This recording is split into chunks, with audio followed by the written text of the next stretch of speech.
It's pronounced thermometer. Because we watched Season 8, Episode 20, The Millennium.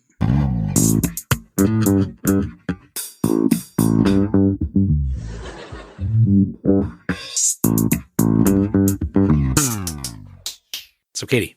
Hi. How did you like The Millennium? I laughed. You did? You laughed at Kramer?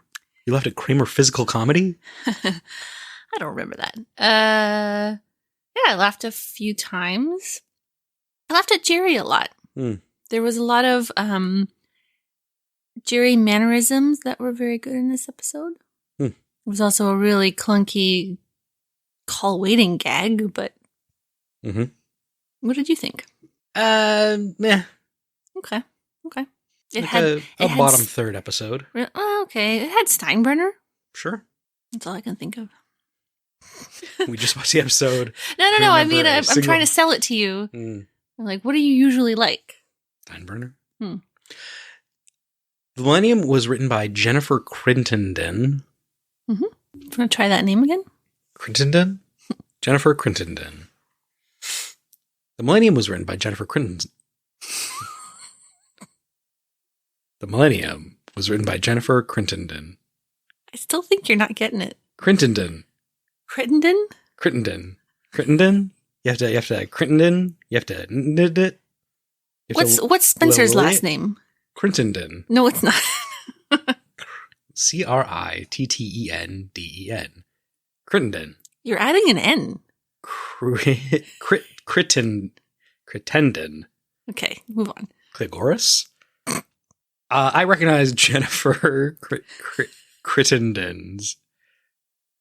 So I went back and she wrote the episode The Package and The Little Jerry.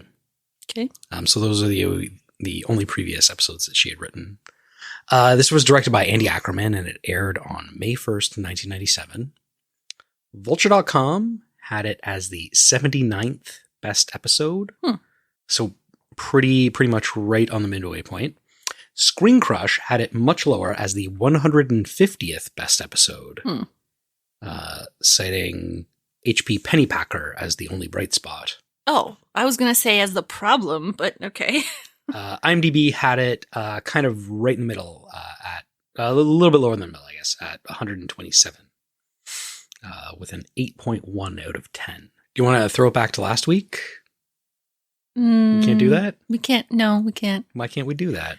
Because I wrote down the wrong episode to be next, and I asked you about the muffin tops. No. So I'm going to assume... You didn't nail it. I didn't nail it. Did you remember this episode? I definitely would have remembered the Kramer, Newman having competing plans and it all blowing up in Newman's face for having booked the Millennium as opposed to the year 2000 New Year. Yeah. I'm pretty sure that this was the first time that I was like made aware of this fact. Like I remember coming up to like December 31st, 1999 and like everybody all of a sudden was like, well, this isn't the actual Millennium. We have to wait until the So for like May 1997 to like people are already talking about it. Yeah. Also, screw those people. What? Oh, technically there's no year zero, so next year is the actual start of the Millennium. Nobody cares. Celebrate it in the year 2000. Like everybody wants to. Yeah, it's all made up. It's a made up stupid thing anyway. Yeah, exactly. It's no year zero. It was already year 3000 and something in the Hebrew calendar. So I'll just read the synopsis then. George tries to get fired. Elaine gets bad customer service. Kramer and Newman plan competing parties. Jerry's girlfriend moves him down her speed dial. Yeah, those are the things that happened. It was a little weird. The cold open, it just jumped right into Elaine's storyline. Like there was no... Oh, yeah. There was no non sequitur opening. Yeah. I was wondering whether or not that meant like, oh, this probably means like they had so much to like jam into this episode. They couldn't all fit in for time. They needed to like have that time for the cold open. I don't know what the runtime of this episode was, but it definitely felt to me like it was about 27 minutes. At one point I just stopped writing notes. Not because it was so funny, just because I kind of didn't care. I don't feel like these storylines were going anywhere. So I knew that we were in for some hijinks with George. Right? He was going to try and get fired. Mm-hmm. I actually think the competing parties storyline was the least interesting, even though this is the Millennium episode. Mm-hmm. Just because it's Kramer-centric. But, I don't know, him bringing all the chairs over. I was tired of it already from the start. You did laugh when you said, those are my everyday balloons. Yes, I did. So, what is Seinfeld known for? Jerry Seinfeld or the show? No, what is the show known for? It's the show about nothing. Mm-hmm. I don't know. I'm not sure what you're asking for, but that like all these like separate storylines in every episode all of a sudden like coalesce in. I was going to say convalesce, and I realized that was the wrong word. Coalesce into like a single thing, or like they intertwine or they overlap, right? Mm-hmm. What is these are 4 extremely distinct storylines where there's basically zero overlap for any of them, right? Like Kramer jumps into Elaine's storyline, but it has nothing to do with his Millennium. Mm-hmm. Like he's just it doesn't, except that he drops the desiccant into the salsa. Yeah, but that doesn't have anything to do with the Millennium. No, it doesn't. And then, I guess Jerry's girlfriend's mom eats the thing. Does Elaine back out of Newman's party because it's still also Kramer's party and she's mad at Kramer for messing up her plan? I don't think so. I think she just backs out of Newman's party. Yeah. Yeah, so there's no connection to Kramer's other storyline. He just happens to show up in multiple parts of this episode. So, who are the guest stars? Who are the guest stars? So we had Newman and Wilhelm and Steinbrenner. But we also had some new faces. We had Laura Graham playing Valerie. She was in a little show called The Gilmore Girls. She was also in like 103 episodes of a TV show called Parenthood. Never heard of it. And she was in the movie Bad Santa. The library keeps recommending her books to me. Oh. But I didn't know who she was. Like the name doesn't mean anything. But now that you say Gilmore Girls, she has that kind of face that she looks the same age in this episode that I picture her in Gilmore Girls. Yeah, for sure. Compliment to her later, but also like maybe it was the haircut really sort of aged her up in 1997. Yeah, maybe. This is the Rachel, but it's like the Rachel that my hair would do when I tried to get the Rachel haircut. So it's supposed to be generally sort of a bob with a little bit of flip on the bottom. And when I got my haircut asking for the Rachel, and I think this is the same, it turns into like a 50s like Jetson-y super like a Linda Belcher flip on the bottom, like a cartoon flip. Was that before or after you shaved your head? That was before, probably leading to. We also had Luann Gideon. Luann. Yep, her name's Luann. Playing Mrs. Hamilton. She was in The Secret World of Alex Mack. Oh. Suburban Commando. And a TV show in the 80s called Search for Tomorrow that had over 200 episodes. Never heard of it. Nope. And then I also looked up Victoria Mahoney, who played Gladys. Gladys Mayo. Gladys Mayo. She's known for being more of a director than an actress. So she's directed episodes of Suits LA, Lovecraft Country, and Grey's Anatomy. She really puts the puta in puta mayo. Woo. Did you see those ball caps? Did I send that to you? Oh, the titas? Yeah. Yes. they've pulled the tetas, the titas. Did they pull the whole line because it's dumb? They pulled that. They pulled the ashos, and they pulled the. We have to tell people what we're talking about. Do we? So New Era came up with a line of Major League Baseball ball caps. Mm-hmm. What were they called? The overlap? Overlap or something like that. Where it was the name of the team written out, but then the logo of the team in the middle over top of the name. And a lot of logos are just a letter. A lot of logos are just letter. A lot of teams are just a thing. So Texas had a big T over the X, and it was Tetas. The Astros had an A over the... No, an H? So an H for Houston. An H over the T, so it became the Ashos. And the Angels had an A over the G, and the Ajos. It's just a bad idea all around. Yeah. I can see what they were going for. I thought we should buy your Teta, a Tita's hat. Not because she has Titas, but because it also spells Teta. Yeah. Well, we can't now. They canceled it. Yeah. Maybe we can get one on the black market.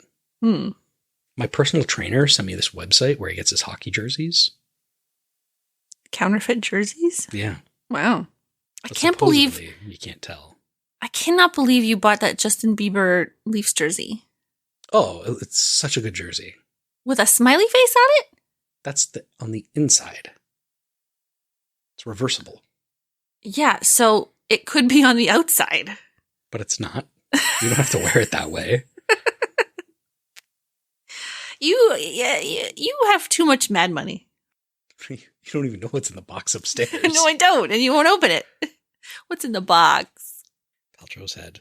So speed dial. So Jerry sees that he's on the speed dial and he like talks to George about it. And in my head before they even started talking, I was like, it's so much work to change your speed dial. Yeah. And then George brings up how much work it is and how much work it is to like label that little speed dial card. I hadn't even thought about that. That's insane. I got a visual flashback of our phone with pen marks in that little notch to pry it up. But the point of speed dial is for speed. Like, she wrote those names in pencil, and she clearly is just doing her MySpace top 8. Yeah. On a whim. Like, it's not speedy if you have to find the person's name among 9+. It saves you time in dialing the full. I know, but like, why move anybody once they're on there, right? One isn't more important. It's just to the left of 2. It doesn't mean that person is more important than 2. We can all aspire to whatever we want, and some people want to aspire to the left of 2. What number speed dial do you think you are in my phone? I think I'm just... You're in my favorites. There's technically still speed dial. I think I'm in your phone as Craigslist bar underwear guy. I was trying to remember the name of the bar where we met. What was the name of that? Beer Market. Beer Market underwear guy. Yep. I'm immediately changing your name to that in my phone. BMUG. That's my B mug. You're in my phone as Catherine. I don't know why. Why you never call me that, and if you do, I make a face. Well, it's an official thing. Uh-huh. Mm-hmm. My grandfather. This is all just. I'm just coming to a realization that my grandfather was known as Jack. Mm-hmm. Everybody called him Jack. But like legally, his name was John, mm-hmm. and so he would go to the doctor and like writing down his name. He'd write down John, mm-hmm. and then they'd be like, oh, John, and he would not come to the thing. Is that why they thought he had Alzheimer's? He also had Alzheimer's. Sorry. But it's like it's like an official document. You got to put the full legal name down. I don't think I've changed your maiden name, have I? I hope so. I've been married for 10 years. I'm just trying to save time for when you change it back. Why are you looking at me mad? You're the one changing your name back. All right. Elaine goes looking for huaraches. Karachis? Huaraches. Huaraches? Huaraches are a type of sandal. What does this store sell? They have chips and used shoes? She holds up a sandal. She holds up a sandal that has clearly been walked worn. a few miles. Yeah.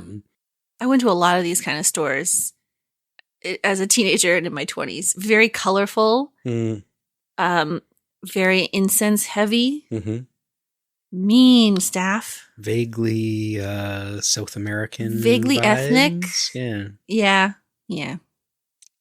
A lot of puka beads. Puka shells. A lot of what? A lot of puka shells. I don't have a puka shell necklace. No? No. I had a puka shell bracelet or something. Yeah, but you went somewhere tropical. Did. Yep. I didn't go to a store on Queen Street and buy one. Inauthentic. Can be quite warm in Toronto in the summer. You know, I almost bought a guitar made out of a frog in Japan. Like a frog's inflated body. It wasn't a guitar. It was one of those. It was one of those 2-stringed instruments that I don't remember what they're called. Do you know what they're called? No. And you play with like a comb. Uh-huh. You almost bought this, huh? This might have been a dream. I like when Jerry goes to girlfriend's apartment the second time and he's checking his messages again and some woman picks up and she goes, oh, what number did you dial? 7. So I just want to jump ahead to when he's on call waiting with girlfriend and girlfriend's stepmom. Mm-hmm. And it was funny when he would just say, hang on, and boop over. But that went on so long. Mm-hmm. So long. It was not funny. I did like when he like pressed the button and he didn't transfer. Like that was a good But you could see that coming. You have to do that gag if you're doing the call waiting gag. Sure. Do you know what movie they were referencing when he was talking to Mrs. Stepmom? Yeah. Was it The Graduate? It was The Graduate. I just watched The Graduate last year. Oh, there you go. Now I get all these references. When she's saying, have some wine, Jerome. Mm-hmm. And she compliments him for being so funny. And look what I wrote. Very, very, very, very small. Good. You like Jerry in the scene. You like Jerry with Mrs.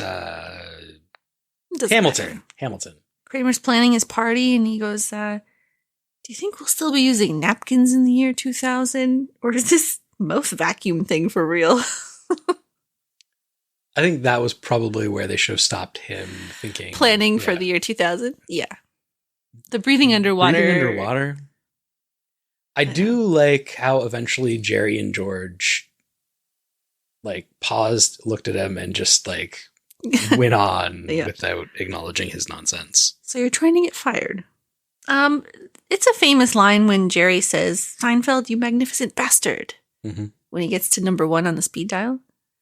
I mean, why is she writing these names in pencil? It's just... Because she's changing them. I know. She's a crazy person. Yeah.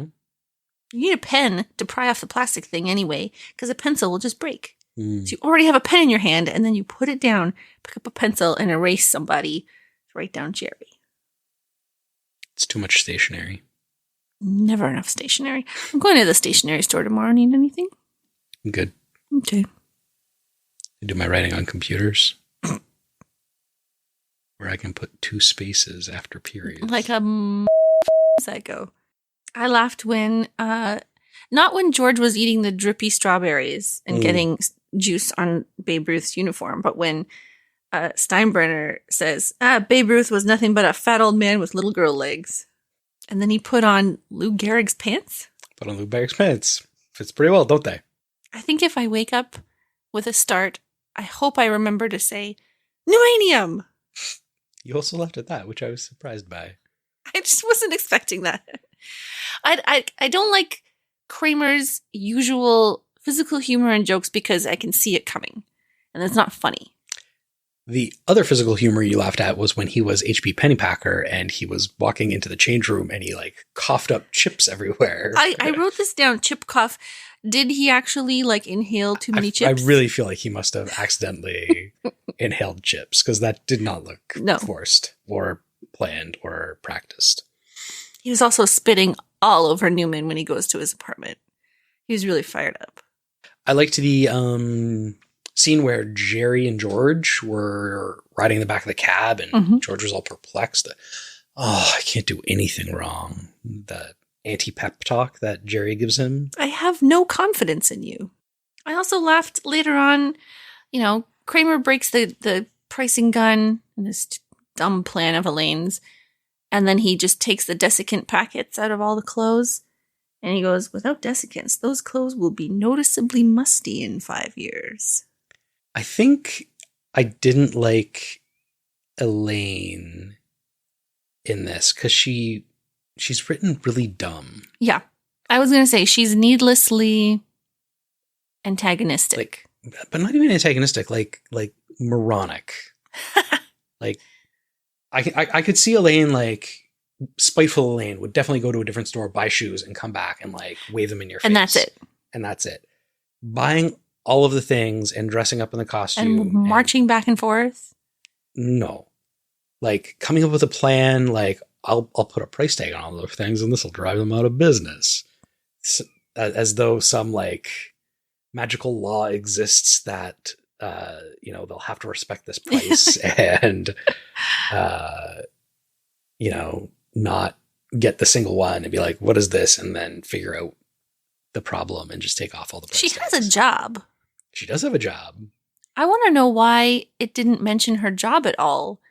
Because she works for a company that appropriates cultural clothing. So she did mention when she was at Cinco de Mayo to the other salesperson that was there, like, I work in fashion, let's put them out of business or something. Yeah, I guess. And then the original saleswoman came by and was like, I'm the owner of the store. Puta. So in the scene where we are first introduced to Mrs. Hamilton, I just wrote down thin villainous lips. Yes. She does look like maybe she had very early lip filler. Like her top lip was very wrinkly. When she talked, it stuck out really far. And I've never seen somebody so skinny eat salsa like they've unhinged their jaw and just like she really scarfed it down. At one point, I wrote just wrote down 2 words: public salsa. Yeah. In a clothing store. Yeah. I don't think so. I don't think that's... No. And are tortilla chips and salsa or, whatever it was, that exotic at this point? How exotic do you think Gladys Mayo's clothing store should be? Why is that name so funny? I don't know. Gladys Mayonnaise? So, what do you think of the World Series trophy? Oh, trash trophy. Yeah. Like an absolute, abomination. I've never liked it. No. Okay. Can't drink out of that thing. I mean, without... You know what's the best thing about flags? You can just, look up and see them, waving in the wind, just, gloriously flapping back and forth. You know what we should do? We should make a bunch of tiny ones and make them out of a material which does not flap. There must be some symbolism to how many flags there are. I don't know. Who cares? Okay. One for every team? But what about when... One for every country. It's the World Series. America Junior. So Kramer has some salsa. He drops a silica gel packet in the salsa. Girlfriend's mom takes a gigantic bite, and then is sick. Mm-hmm. I looked up what happens if you eat silica gel. Mm-hmm. The packets say, silica gel, do not eat. Yeah. Do you know what happens if you eat it? Nothing? Nothing at all. It's chemically inert. Mm-hmm. It's indigestible. It'll just go right through you. My source said that if you ate a lot, you could feel some intestinal discomfort. I was recently on the Costco Canada subreddit. Why? And somebody was complaining that the, what do you call, like, the hot and ready chickens? What do you call those things? The rotisserie chicken? Yeah, the rotisserie chicken. Okay. They were like, the ingredient list has silica in it. Like, what is going on? And then people were like, yeah, silica's in the spices to stop them from clumping. Clumping agent. Yeah, so it's an anti-clumping thing, but also some people are eating it in larger quantities for quote-unquote immune support. Oh. Is this like, who's telling them to do this? Is this like probably a company that sells silica? Yeah. That's always been a pet peeve phrase of mine. Immune support. Like, it's not going to fix anything. It's not going to help anything. It's just support. It's inert. It can't hurt you, so maybe it'll help you. So this is like a health supplement. Yeah. Oh, okay, yeah. I mean, just go to the beach. Eat some sand. Probably get more sand in your system by just going to the beach. Go to the beach with a bag of chips. Guaranteed you'll have sand on your hands, and it'll get in your mouth. You'll probably be attacked by seagulls. Speaking of birds, Newman makes some kind of like chicken noise when Jerry points out his mistake. And then they replay it during the credits when the like lighthouse logo is showing at the very end. I did not pick up on that. Oh, yeah. I mean, that's all I had. I can accept a little Jerry for a lot of Elaine. Yeah, it's pretty much everything I wanted to talk about. I have some corrections. Correction number 1. This episode was the Millennium. I don't know why I brought her up. Oh, yeah, the actress in the show, the girl's mom who got married looked like someone. It was Rachel's mom on, it was Ross and Monica's mom, played by Christina Pickles. I was right about Pickles. You don't forget a name like that. Nothing memorable about her first name. What can I say? We were talking about Desert Island Books and Infinite Jest. Mm-hmm. If you read 75 pages a week, you can do the Infinite Summer Book Club. Mm-hmm. And read the entire book from June 21st to September 22nd. Wow. You got to read 75 pages a week. A week? Yeah. That's plus footnotes. That's only 11 pages a day. I mean, there are points in that book where I easily read more than 11 pages a day. And just to appease you, I put the emergency cell phone plug on a timer. Oh, good. So it only energizes for 2 hours a day, and then it's nothing. So now we're both happy. I'm definitely not happy. Next week, it's the Muffin Tops. Oh, what happens in this episode? I don't even have to ask you. Goodbye. Bye. Believe it or not, this is our podcast. Please subscribe at the end. If you subscribed, we would be happy. Please subscribe to us. Believe it or not, it's our podcast. Is that a Seinfeld reference?